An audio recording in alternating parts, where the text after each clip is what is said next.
The C-130 Hercules is one of the most remarkable aircraft in the world. Still in production after 35 years, the 1900th C-130 recently rolled off the line at Lockheed's plant in Marietta, Georgia.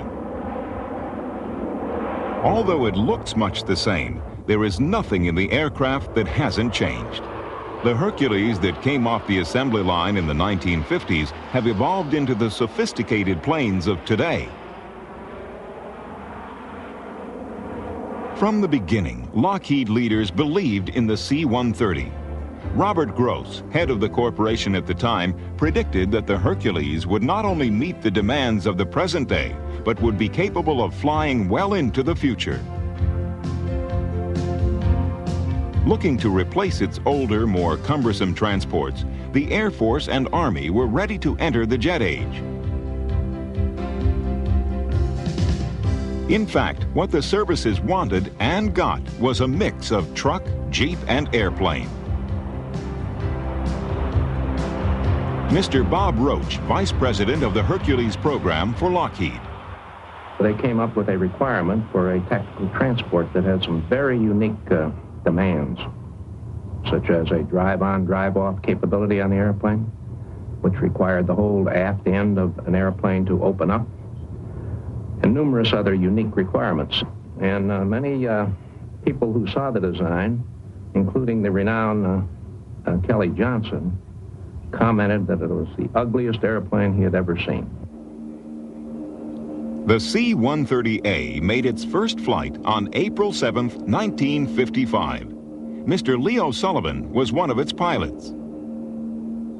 Well, it's been a long time since the first flight, but I got to tell you that from the day we first flew the airplane, it was probably the finest transport anyone could have. Today, in the C-130, we produce 3 aircraft a month. In days past, we've produced as high as 18 aircraft per month. And Lockheed engineers are busy designing new versions to carry production towards the 21st century. Over the years, Hercules has grown in size, range, and performance. The B model had many improvements. It was equipped with more powerful engines, 4 Allison T-56A-47s, and the 3-bladed propellers were replaced by 4-bladed models. Maximum range was extended to 4,000 miles. Moves were also made to shorten the takeoff distance. Lockheed developed a boundary layer control for the Hercules, adding 2 jet engines to the 4 existing prop jet engines. The jets forced air over the control surfaces, increasing lift, allowing the aircraft to take off after a ground roll of approximately 400 feet.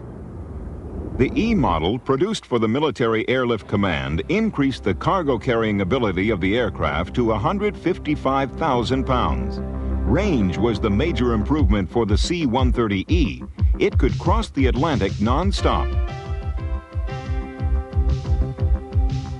On short, rough fields, Hercules often uses jet-assisted takeoff, or JATO. It cuts takeoff distance from a 1,500-foot minimum to about 800 feet.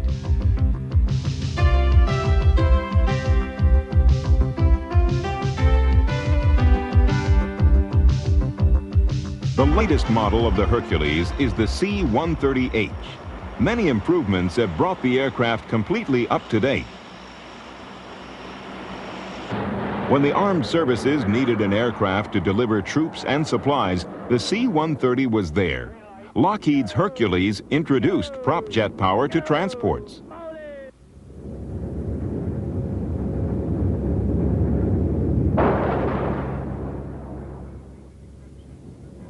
The Navy made an exception to the natural inter-service rivalry with the Air Force by adopting the C-130. It was initiated by the Marines, who wanted an assault transport that could double as a tanker. The most dramatic feat performed by the Hercules was a carrier landing. The pilot flew his way to a distinguished flying cross by landing the plane solidly on deck.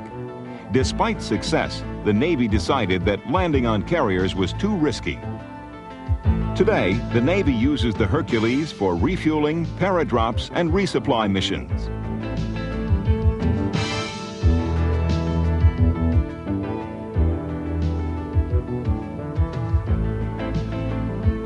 The U.S. Coast Guard flies regular patrols with its HC-130s. They track and mark the huge Atlantic icebergs which threaten northern shipping lanes. An increasingly important role for the HC-130 is detecting and monitoring oil slicks. Once the oil has been sighted, floating barriers can be dropped to help contain it. Because of the world demand for offshore natural resources, coastal surveillance has become more important. Many nations have extended their territorial waters to 200 nautical miles. Coast surveillance teams worldwide have found the Hercules to be an ideal aircraft for maritime patrol.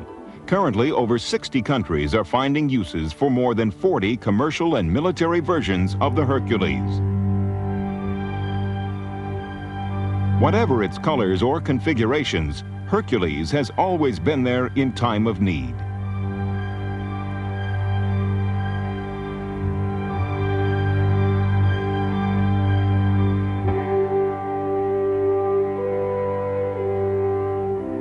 It has brought food to the hungry.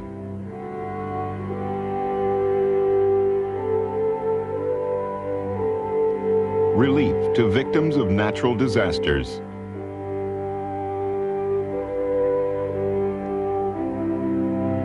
And hope to remote corners of the earth.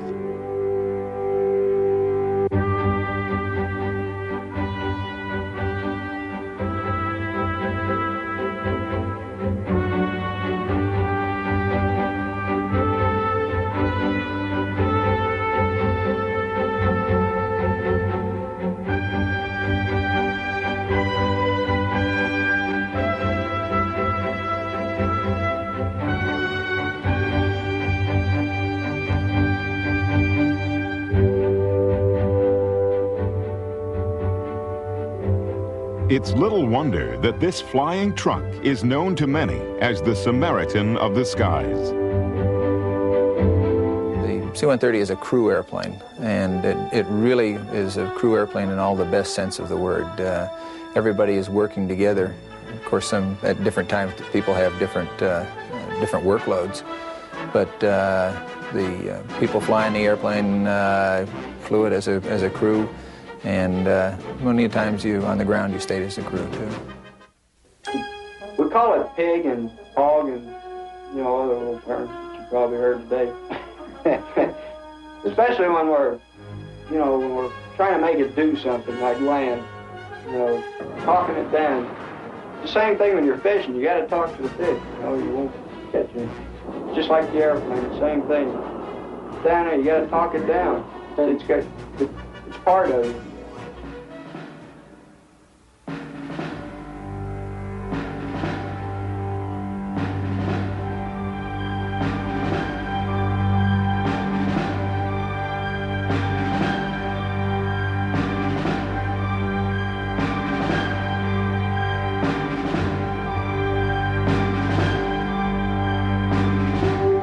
Perhaps Hercules' finest hour came in Vietnam.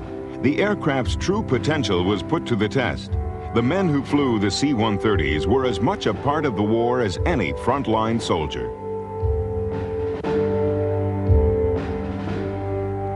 The story of the Hercules in Southeast Asia is also their story.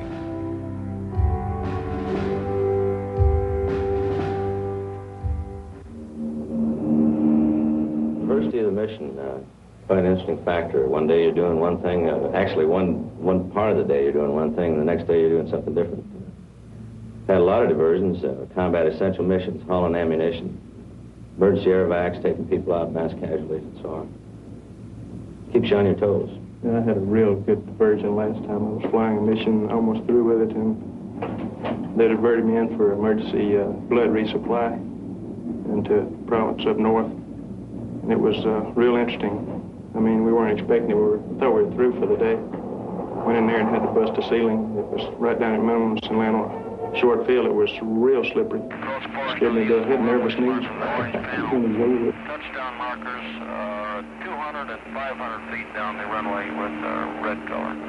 Roger, copy, 607. We're in the airlift control center of the 834th Air Division in Saigon, where the daily flight operations of the airlift in Vietnam is monitored, scheduled, and controlled. The boards that you see in the command center are used to display all the mission information for the some 800 to 1,000 sorties that are flown each day by C-7s, C-123s, and C-130s of the 834th Air Division. The 130 will operate in 2,500 feet, so it does have the capability to go into the forward areas, into the unimproved strips, and where the activity levels are high, the C-130 has proven to be the real workhorse of the fleet. Came under a rocket attack while we were there, so we got a delay out of there. Took off, I think, at about 7:45, went up to Quang Tri. We had a combat essential load into Quang Tri, some tank tracks for some tanks going west to Quai Son. And we landed at Quang Tri at about 9:30 this morning. When we landed there, we had some problems with our airplane with the nose gear and some engine problems. We had to stay there for about 4 hours and work on the airplane. At about 1 o'clock, our command post sent another airplane in to pick us up. That picked us up and took us down to Chu Lai, where we had some rockets to pick up to take back into Quai Son. That crew flew into Quai Son. We landed there at about 4:30 tonight and took off again about 5 o'clock, came down to Da Nang for fuel, and returned to Tan Son Nhut. That for us is just about 18 hours. It's 29 now. It's late.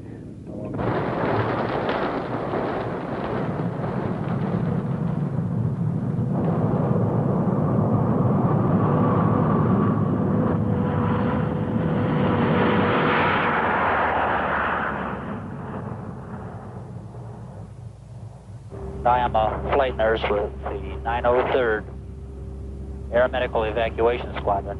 We have approximately 20 litters and 53 ambulatory patients. They're the best pilots in the world. They'll land on a dirt strip or they'll land on a piece of steel stuck in the middle of some godforsaken place and do a tremendous job. I think the most difficult landing I've ever been on is at An Toi, which is in the western part of an island off the western part of Vietnam, Phu Quoc Island. And it has a minimum runway, no lighting. And we went in there one night that was just pitch black, raining like cats and dogs, and they had smudge pods and jeeps lighting the runway. And those fellows stuck it down there just beautiful. Well, you hear pros and cons, all from all the troops around. You hear these saying we're doing everything over here, and the Vietnamese are not holding up their end. It's their war. They should be fighting more of it. And you get a mission like we had today, and you go up there and you pick up these troops that had saw some that had their legs blown up, some of them burned half to death. And I tell you, you don't get that walking around out on the street. You get kind of mixed feelings, I think. Of course, you're happy to get them out of there because they're hurt. You want to get them back where they can get some treatment, some good treatment. And it's also kind of depressing. You can't get away from that. Of course, that's part of the war. People are going to get hurt. They were fighting a war. There's no doubt about it.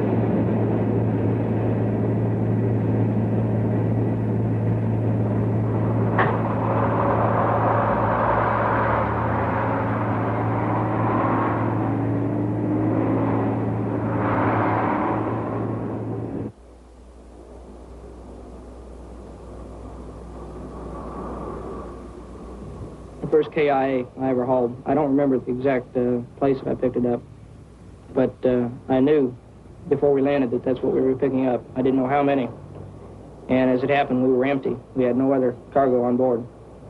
We came in, and they brought an ambulance out. It was an unmarked ambulance, and of course I knew they were, GI KIAs, and it really makes you stop and think about, like Alan has said before, that it may be somebody you know, or it could be you at one time or another. And it's really a bad scene as far as, especially if you've got an empty cargo compartment. There's just you and them, and it seems awful crowded at times.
This is Colonel Mike Higgins. The C-130 will be right back on wings.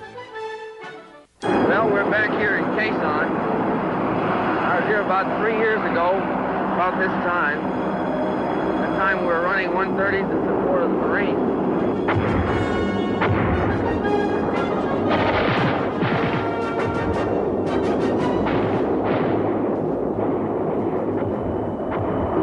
And each and every day for a period, I guess, well over 80 days,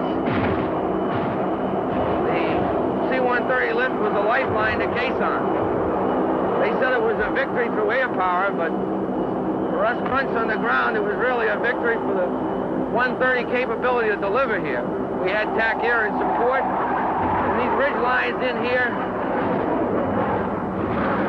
we had fighter jocks supporting, and I guess B-52 strikes were running right up to the perimeter.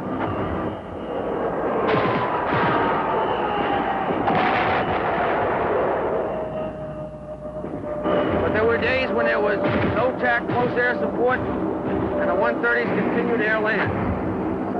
They'd land up in this area, and they'd take fire from the hills surrounding it coming in. They'd be under fire almost constantly, and then when they landed, the NVA and the hills would start flipping a few in on them.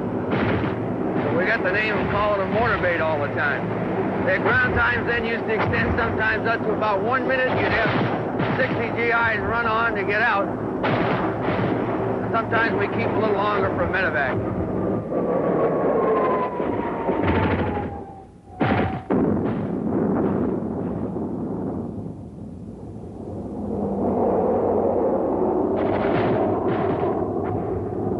So then they decided the method of delivery they'd use was a container delivery system.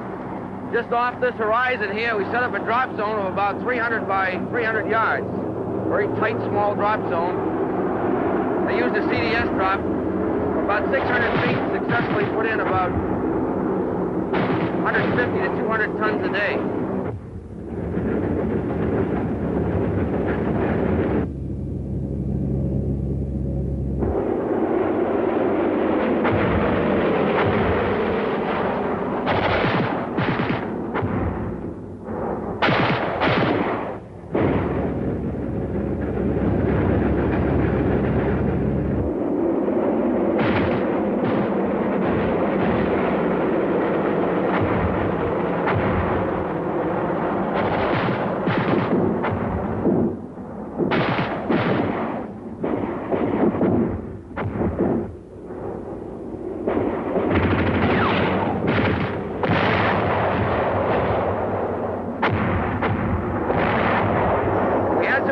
We couldn't deliver in containers, these one-ton containers, heavy bunker and barrier material, some of which you see around Quezon today. We asked the Air Force what they could do. Started with a LAPE, a low-altitude parachute extraction, and they successfully delivered for a number of days just tons and tons of barrier material and supplies.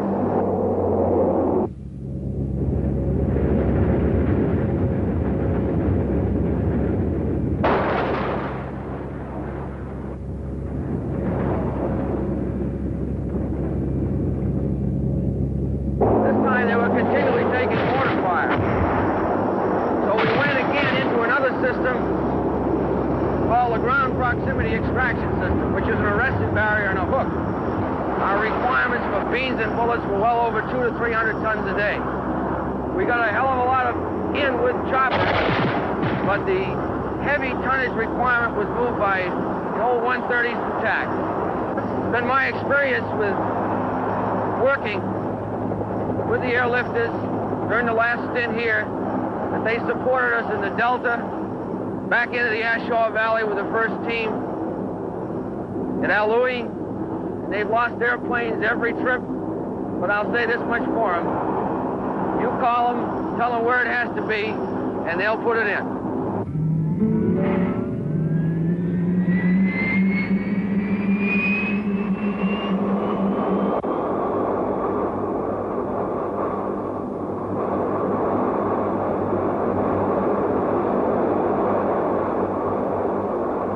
It's a job for airlift all the way. I tell you, man, those damn F4 jocks, those 100 jocks, those buff jocks, they're going to be gone. We're still going to be over here hauling trash. Who's important? Tell me.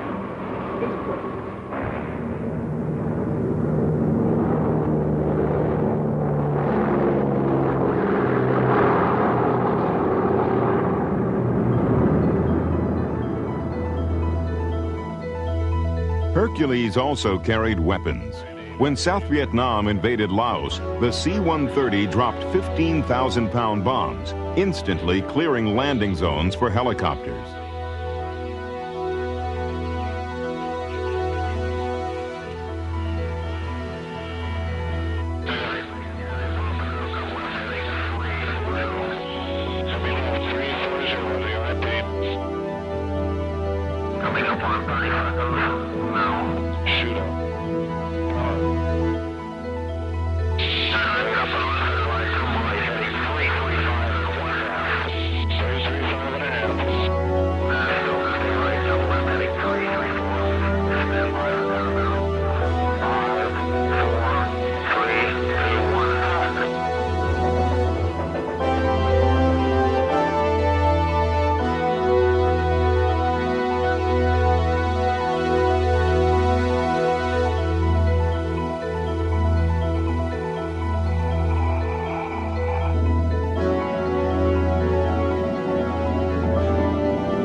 Wings will return on the Discovery Channel.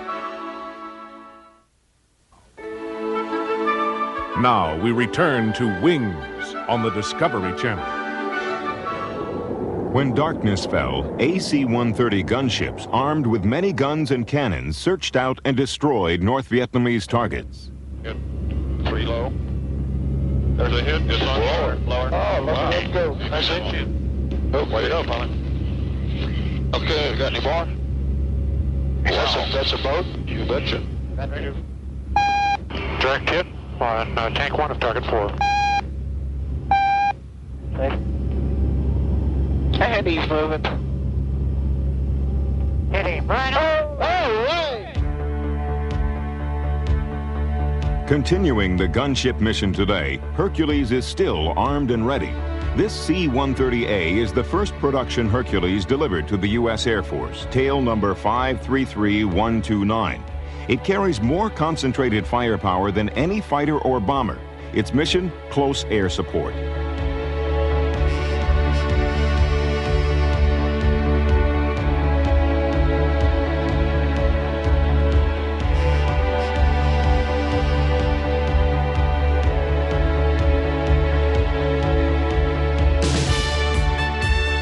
This Hercules Spectre is a member of the only reserve special forces group in the Air Force, the 919th at Duke Field in Florida.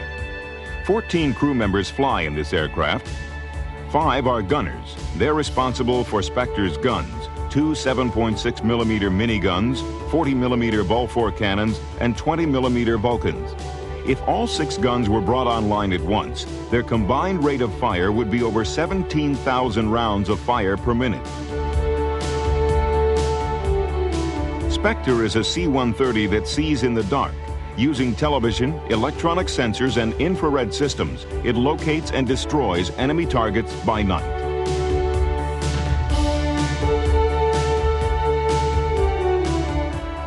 The booth is where everything comes together. Here, the systems operators and fire control officers work along with the electronic warfare officer. His job is to detect and defeat enemy radar. He works with the illuminator operator to protect Spectre against enemy ground fire. He can launch infrared flares to decoy the guidance systems of enemy heat-seeking missiles.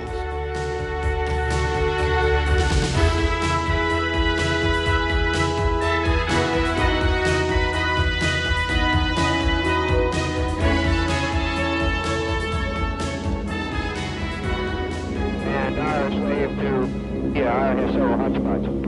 Over 2 low, 47 degrees. 2 low, 27 pilot.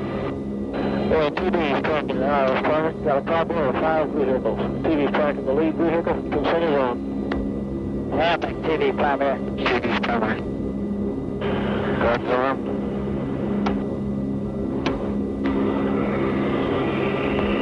What's this side?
The kind of war the U.S. fought in Southeast Asia called for heavy reliance on close air support. Aircraft were called in to aid forces on the ground.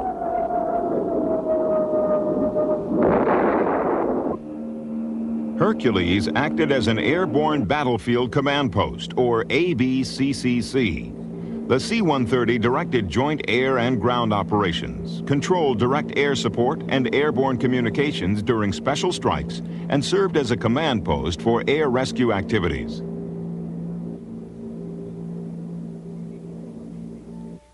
The ABCCC featured a boxcar-sized package of communications and observations gear. It was loaded into the C-130 for airborne operations and could also be flown into the forward area and set up on the ground. Hercules continues to serve as a platform for the ABCCC today. The C-130 performed many other functions. The RC-130 version of the Hercules carried a huge camera lens in its belly and was equipped with cameras and special avionics in the cargo area. The RC-130 photographed the landscapes and updated the maps of many countries. Remotely piloted vehicles, RPVs, or drones as they are commonly called, are launched from the DC-130 version of Hercules. Drones have been around a long time. In the Vietnam War, they were accepted as an alternative to manned aircraft. Drones flew over 3,000 missions in Southeast Asia. Of those 3,000, 200 were lost in combat, 200 that could have been manned aircraft.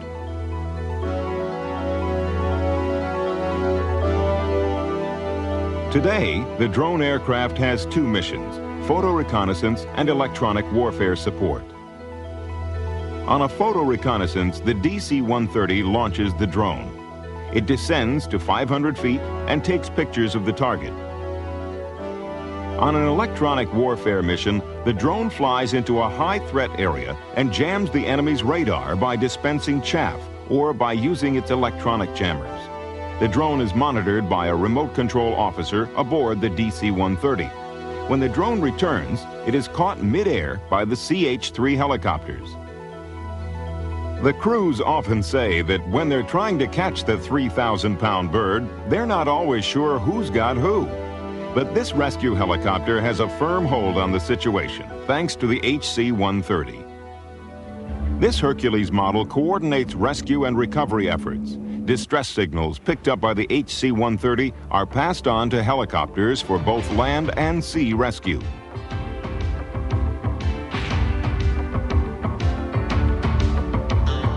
The JC-130 Hercules rescued astronauts returning from outer space. It was also used to retrieve instruments returning from orbit. The aircraft was fitted with hooks and wrench lines.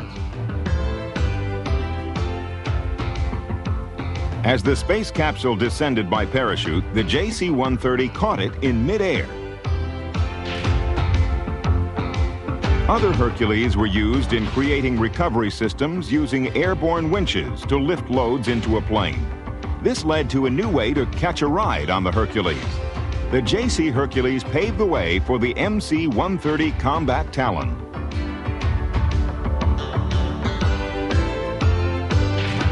Special Operation Forces used the Talon with the Fulton recovery system for live pickups.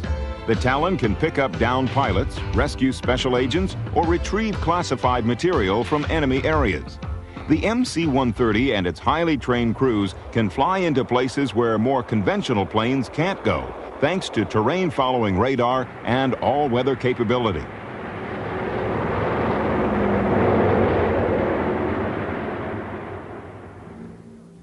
The Fulton gear is paradropped to the man on the ground. It takes about 20 minutes to put on the special recovery suit and prepare for the pickup. The Combat Talon crew takes this time to complete all final checks of the Fulton system. The man on the ground releases a helium-filled balloon which carries its pickup line into position and signals the crew that he's ready. Ready, that is, for the ride of his life.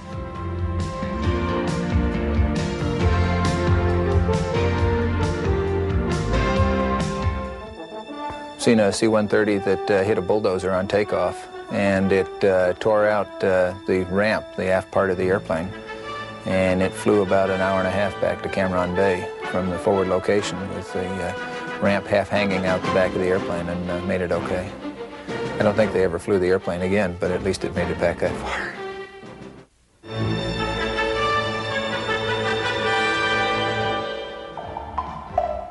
This strange-looking Hercules is Britain's C Mark II weather plane. Located behind its long candy-striped nose is a package of sophisticated weather gear. The U.S. Air Force WC-130 isn't as unique on the outside, but the mission it performs is equally as important. The WC-130 is known as the Hurricane Hunter.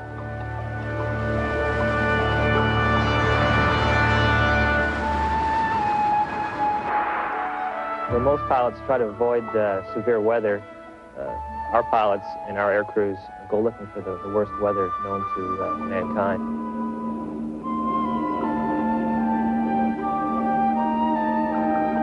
I'm Lieutenant Colonel Dennis Wood, commander of the 53rd Weather Reconnaissance Squadron, or as we're better known, the Hurricane Hunters. We are one of only 2 such units in the active duty Air Force and 1 in the Air Force Reserves. Our primary mission is to fly into the eye of hurricanes in order to gather weather data for the National Hurricane Center, which they use in the forecasting of movement, strength, and the development of tropical storms.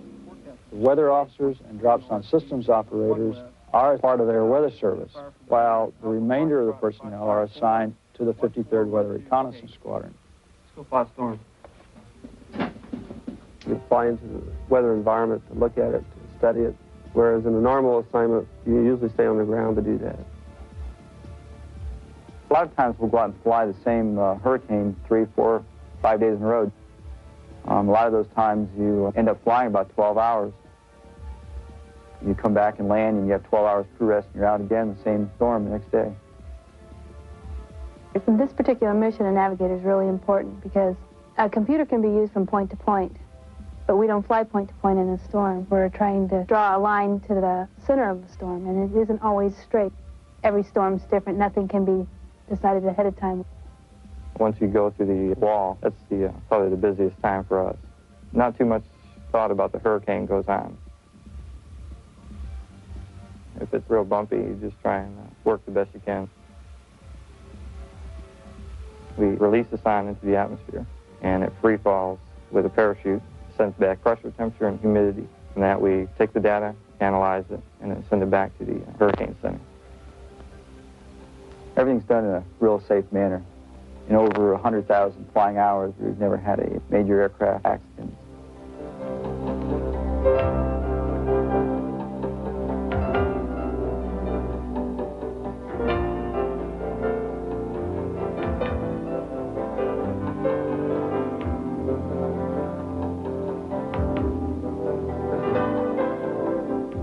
Experience that I've had that I really think is worth mentioning is the first storm, because it's beautiful to look at.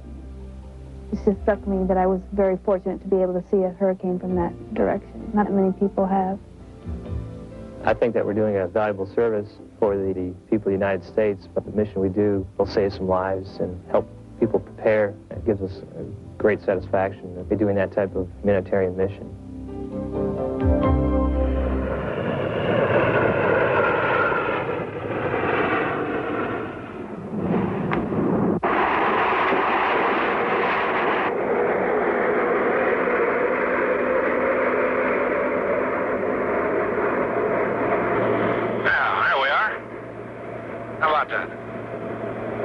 Willie Tower, 320 on the deck after GCA for a right turn off.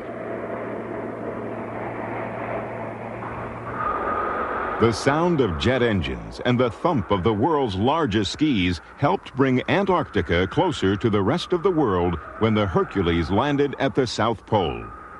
It was the first aircraft of its size to do so, and it would revolutionize efforts in the Antarctic.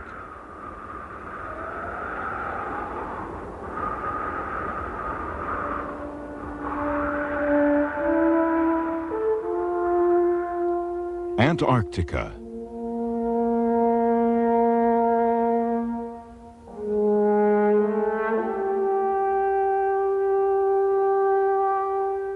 The Great White Continent, stretching over 5 million square miles across the bottom half of the world.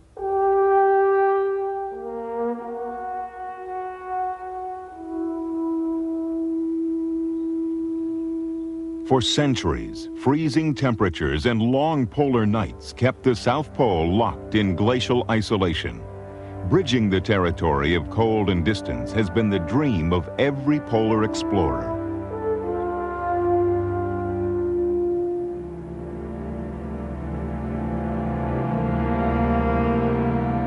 In 1928, Richard E. Byrd led the first large American expedition into the Antarctic. Included in the expedition was Byrd's airplane, a Ford trimotor named the Floyd Bennett, chosen for its size, strength, and power.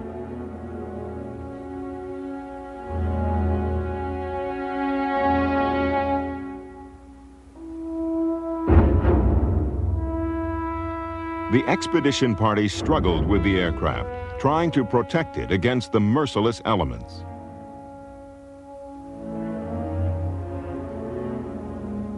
From the beginning, the land seemed to resist the preparations for its aerial invasion.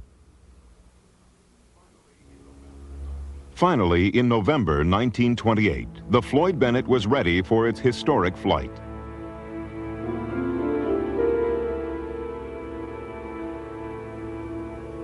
Months of struggle had led up to the most significant test of the airplane in the Antarctic. Byrd planned to fly the Floyd Bennett directly over the South Pole and photograph the route as he flew.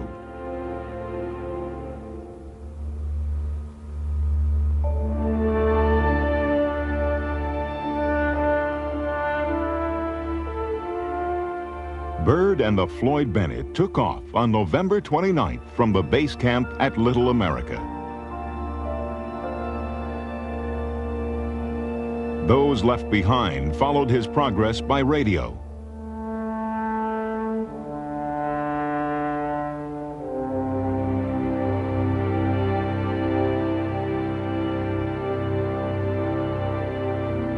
They cheered and wished him Godspeed as he took off. Having come this far, Byrd did not fail in the air. He was jubilant.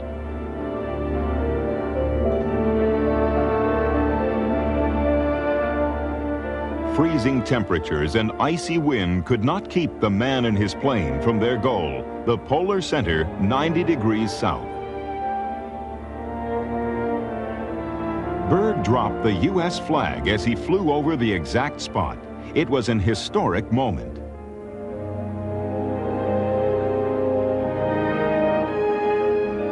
His dream had been realized, and his flight was a success. It marked the beginning of the future of the airplane in Antarctica, paving the way for a more thorough exploration of the vast and forbidding continent.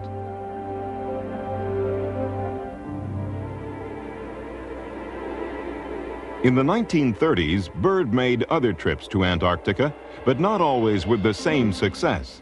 Several airplanes were battered or destroyed in the wind and cold. In later years, skis and prop jet engines would help realize the dream of polar flight and open other areas of the continent for exploration.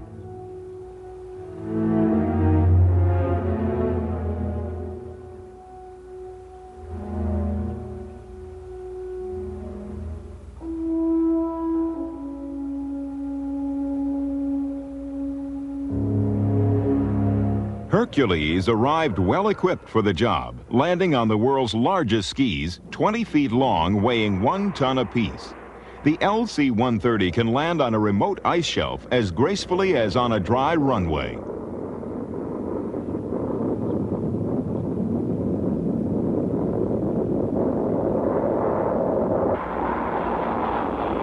From the beginning, LC-130s supported the Navy's Operation Deep Freeze, along with other scientific projects at the pole.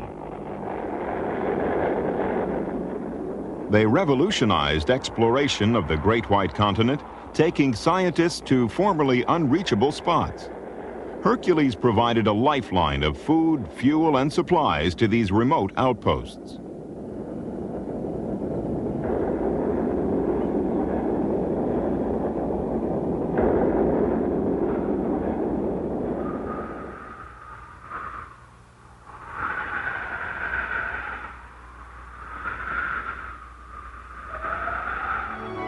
At the other end of the world, the L-100 stretched commercial Hercules hauled 100 million average pounds of supplies, food, and equipment to Alaska's oil fields. Hercules also assisted in the transportation of construction materials for the Alaska oil pipeline. The Hercules worldwide fleet has logged almost 19 million flight hours with a history of safety and reliability.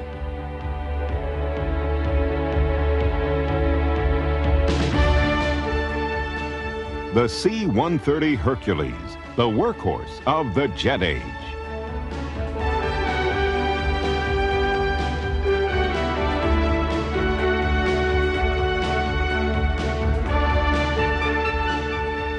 A one-airplane Air Force.